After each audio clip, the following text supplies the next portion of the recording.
I just want to spend a few minutes here and talk about some basics of fly casting.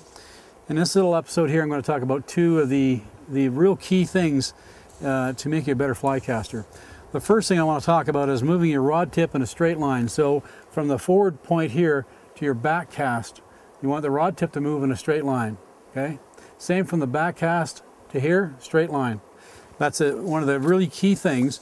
And what that'll do for you is that'll just develop a nice tight loop for you. And a nice tight loop will also generate line speed, and line speed generates enough speed and energy to shoot line out at the end of the cast. It allows you to be more accurate if you have a nice tight loop. All kinds of good things happen. So forming that nice tight loop is really, really important.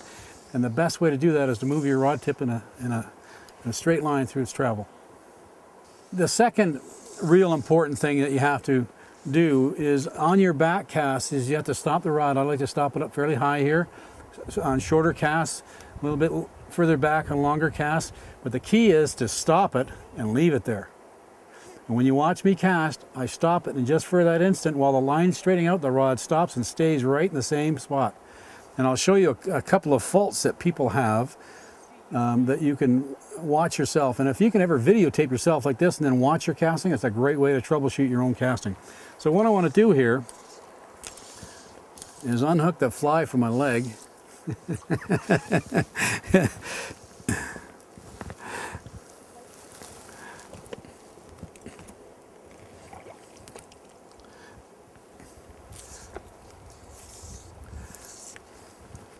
I just want to demonstrate what I want you to do here is I want you to watch my back cast, and when I stop the rod, how it stays there just for that instant.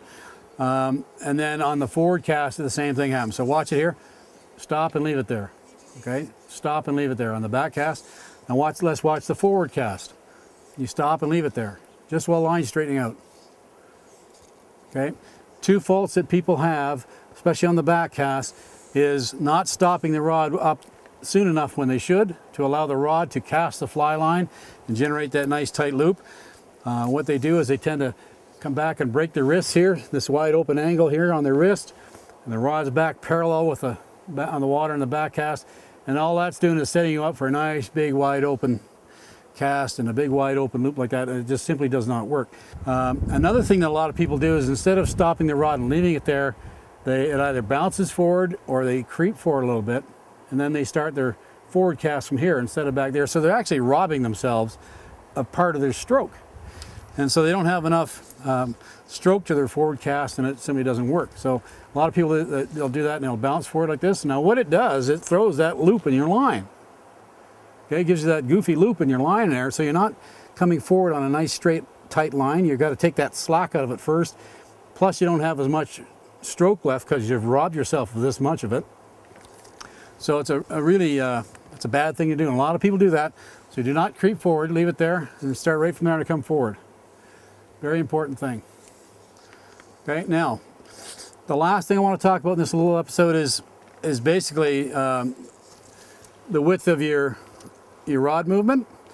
Okay, on short casts, it's quick strokes, short strokes. On long casts, when you get a lot of line out, okay, it's a little bit wider arc.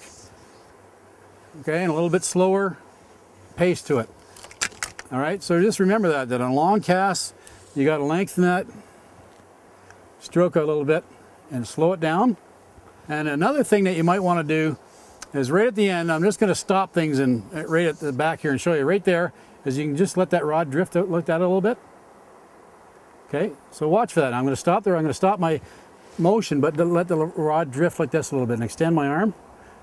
And this is a great way to maximize your back cast to get it out there, and you can really have a lot of power now coming forward, and it's a great way to optimize your cast with a shooting head. So just watch that drift now after I stop the rod. Once you get a little bit of line out, see that drift? Okay, it has to be one smooth movement right after you stop the cast.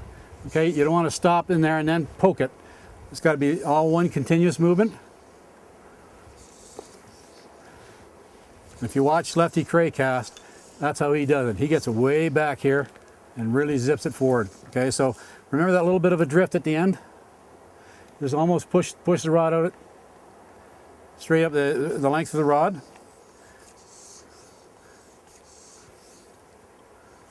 Little drift at the end. Great way to improve your distance